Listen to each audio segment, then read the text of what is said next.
adalah tentang isu kerakyatan. Mahkamah Persekutuan telah pada 19 hari bulan November tahun yang lalu memberikan kerakyatan Malaysia kepada seorang remaja lelaki yang dilahirkan di Kuala Lumpur pada tahun 2004. Dan selepas tu remaja ini diambil sebagailah beliau dilahir oleh wanita yang tidak dikenali dan kemudian telah diambil sebagailah anak angkat oleh pasangan warga Malaysia. Jadi pada tahun 2021 beliau diberikan kerakyatan dan KDM juga telah ikutlah keputusan Mahkamah Persekutuan dan beri kerakyatan kepada beliau. Tetapi kita tak haruslah henti di sana. Banyak lagi kes yang sedemikian tetapi masih tunggulah satu keputusan daripada KDM.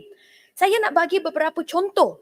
Adik Salahuddin bin Jelola lahir di Malaysia. Ditinggalkan oleh kedua-dua ibu bapa kandungannya.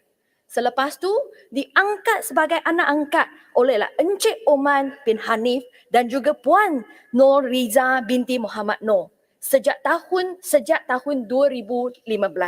Dan mereka buat permohonan kerakyatan di bawah perkara 15A pada April 2015. Sampai sekarang, hampirlah 7 tahun. Mereka masih tunggu satu keputusan KDN. Bukan itu sahaja. Adik Won Chun Siang juga sama juga ditinggalkan oleh ibu bapa kandungnya. Selepas tu diangkat oleh Puan Loh Xiao Guan dan suaminya pada 2 hari bulan Oktober 2014. Dan mereka telah buat permohonan di bawah perkara 15A pada Disember 2014. Selepaslah 7 tahun. Masih tunggu lagi satu keputusan daripada KDM.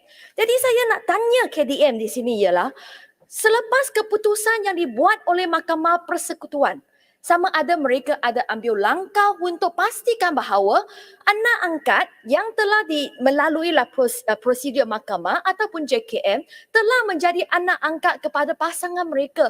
Mereka turut dapat kerakyatan supaya masalah yang dihadapi oleh mereka tidak akan ulang lagi. Kalau KDN tak ambillah satu inisiatif untuk mengatasi masalah yang dihadapi oleh golongan ini, dalam pandangan saya, mereka adalah tidak menghormati keputusan yang dibuat oleh Mahkamah Persekutuan. Sebagailah Menteri Dalam Negeri, beliau perlulah ambil berat tentang isu ini dan tunjuklah kemutan kepada Mahkamah Persekutuan.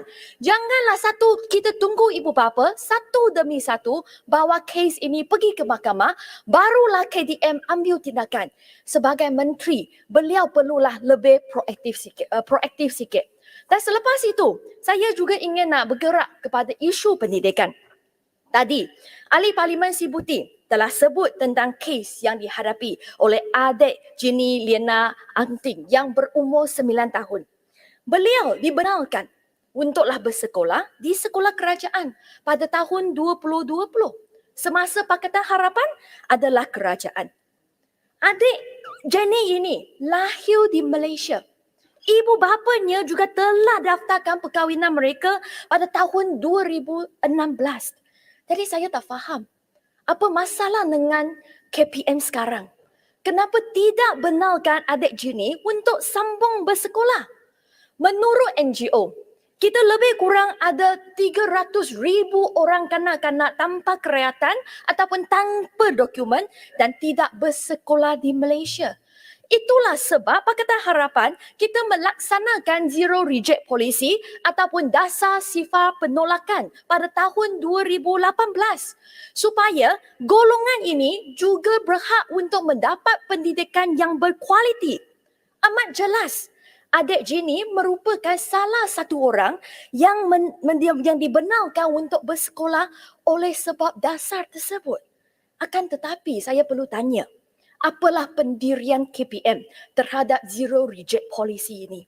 Seperti yang disebut oleh yang berhormat seperti tadi, polisi yang bagus haruslah wajiblah diteruskan oleh kerajaan sekarang. Jangan menyusahkan kanak-kanak kita. Kita sepatutlah simplify, mempermudahkan prosedur ini dan bukanlah merumbitkan prosedur dan menyusahkan kanak-kanak yang tidak berdosa ini. Buat apalah Menteri Kanan Pendidikan? Menteri Kanan Pendidikan. Bukan menteri yang biasa. Menteri Kanan tetapi tidak mendengar, tidak mengambil berat tentang isu-isu ini. Selepas langkah syaratan, saya menerima semakin ramai aduan daripada kanak-kanak tanpa kerayatan ini. Kerana sekarang mereka diminta untuk menggemukakan pasport untuk sambung belajar. Menteri Kanan tak faham isu yang berlaku ke? Mereka dipanggil kanak-kanak tanpa kerayatan. Tanpa kerayatan. Bagaimana nak tunjuk pasport? Kalau mereka ada pasport, mereka bukan kanak-kanak tanpa kerayatan. Satu isu yang begitu simple. Menteri Kanan kita tak faham. Tak faham. Langsung tak faham. Pendidikan adalah hak asasi. Dan KPM haruslah menjadi juara untuklah menjuangkan hak pendidikan untuk semua kanak-kanak. Kalau KPM tidak mempertahankan hak beraja kanak-kanak, siapa lagi yang akan menjadi suara murid-murid kita?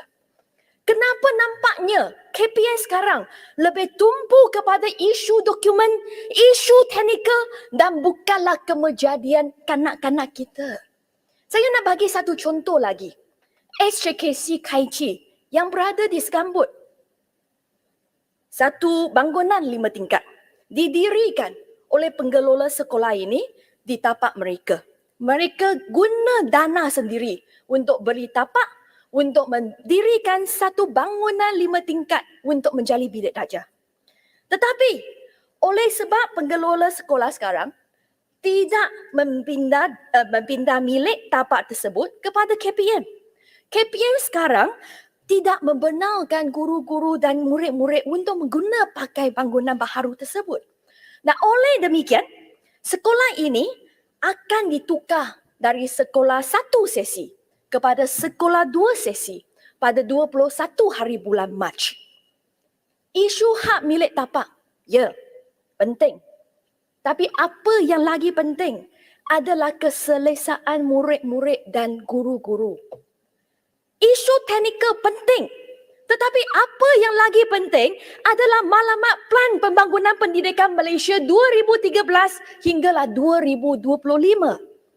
PPPM memang mensasarkan pertukaran sepenuhnya sekolah 2 sesi kepada sekolah 1 sesi pada akhir 2025. Dan untuk mencapai maklumat tersebut, KPM sepatutlah menyediakan bilik darjah yang mencukupi, sekolah yang mencukupi supaya membolehkan pelaksanaan sekolah 1 sesi. Tetapi sekarang mereka tak izin HKC Kaichi ini untuk mengguna pakai bangunan yang didirikan oleh mereka sendiri walaupun bangunan itu mempunyai CCC. Apa maksud CCC? Maksudnya bangunan ini adalah selamat untuk diguna pakai.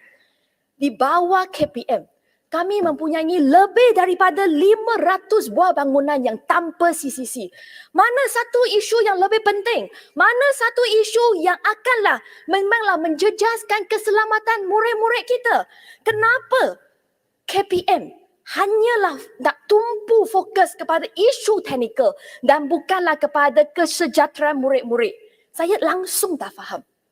Kita cakap apa isu yang lebih penting tentanglah kejadian murid. Dalam pandangan saya, pentafsiran bilik darjah adalah satu perkara, satu polisi yang cukup penting. Pentafsiran bilik darjah dilaksanakan sejak tahun 2011.